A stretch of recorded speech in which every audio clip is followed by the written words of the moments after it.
தடுத்தாலும் விடாதே, தமிழை படித்தவனை தாயே தடுத்தாலும் விடாதே என்ற பாரதிதாசன் வரிகளுக்கு இணங்கி என் தாய்மொழியான தமிழ்மொழியை வணங்கி அவையில் இருக்கும் வணக்கத்தை தெரிவித்துக் கொள்கிறேன். கல்விக்கு கண் கொடுத்தவர், அவர் தன் கண்ணில் உறக்கம் தொலைத்தவர். கற்றல் பயனை அவர் அறிவார், எனினும் கற்றவர்கள் உருவாக வழி செய்தார். தடிக்கு விழுந்தான் மேல்நிலை பள்ளி, எழுந்திருந்தால் உயர்நிலைப் பள்ளி என்ற ஊர்தலும் பள்ளிகளை திறந்து கல்வி நாயகனாக திகழும் கல்வி கண் திறந்த கல்விவீரர் காமராசரை பற்றி பேசப் போகிறேன். காமராஜர் 1903 ஜூலை 15 விருதுபட்டியில் குமாரசாமி சிவகாமி தம்பதிகளுக்கு மகனாக பிறந்தார். இவர் இயற்பெயர் காமாட்சி. இவர் தாயார் ஆசிரியராக ராஜா என அழைப்பார். இதுவே பின்னர் காமராஜராக தோன்றியது. காமராஜருக்கு 6 வயது ஆகும் போது தந்தைக்கு உடல்நிலை சரியில்லாத காரணத்தால் காலமாகி விடுகிறார்.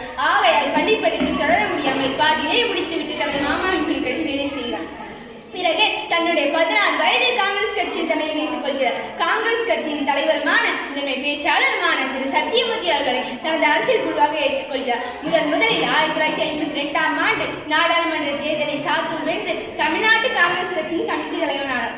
பிறகு 1954 தமிழ்நாட்டின் முதலமைச்சராகவும் பொறுப்பேற்றார். தமிழ்நாட்டின் முதலமைச்சராக பொறுப்பேற்றதும் முதல் வேலையாக திரு ராஜகோபாலாச்சாரி அவர்கள் துவக்கி வைத்த குலக்கல்வி திட்டத்தை ஒழித்து அவரால் மூடப்பட்ட 6000 பள்ளிகள் மீண்டும் திறந்தார். 1000 செய்வோம் நல்ல காகிதம் செய்வோம், பள்ளி சாலைகள் செய்வோம் என பாரதிதாசன் வரிகளுக்கு உயிரொலித்து கல்வியை அதிகப்படுத்தியவர் காமராசரே ஆவார். சுவர் இருந்தால் தான் சித்திரம் வரைய முடியும், வயிறு காய்ந்தால் தான் படிப்பது எப்படி.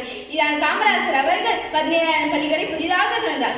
ஏட்டையும் பெண்கள் தொடுவதே தீமை என்று எண்ணிந்தவர்கள் வாங்கி விட்டார்கள். பெண்களை வீட்டிலே பூட்டி வைப்போம் என்ற வித்தை மனித தலையில் ஒளிந்தது என்ற பாரதிதாசன் வரிகளுக்கு ஏற்ப பெண் கல்வி வளர்ச்சியை அதிகரித்து பெண்மையை பெருமைப்படுத்தியவர் காமராசரே ஆவார். இலவச சீருடை திட்டத்தின் மூலமாக வேற்றுமை ஒளிந்து ஒற்றுமை மேலோங்க காரணம் போராளர் நம் காமராசரே ஆவார். இவர் ஆட்சி காலத்தில் 471 இருந்த உயர்நிலை கல்விகளை 1361 மாற்றினார். 7 இருந்த கல்லூரிகளை 18 மாற்றினார். மேலும் 3 தொழில் கல்லூரிகளும் கொண்டு வந்தார். அது மட்டுமில்லாமல் கல்வி அறிவுடன் பொது அறிவு மாணவர்கள் மட்டுமின்றி பொதுமக்களும் கற்க வேண்டும் என்பதற்காக நூலகம் திறக்க முடிவு செய்தார். இதன் விளைவாக 638 பொது நூலகங்கள் 12 மைய மாவட்ட நூலகங்கள் அமைந்தன. ஆங்கிலேயர் ஆட்சி காலத்தில் 7% இந்த கற்றல் கல்வி விகிதத்தை இவர் ஆட்சிக்கு வந்த பின்பு 37% மாறியது.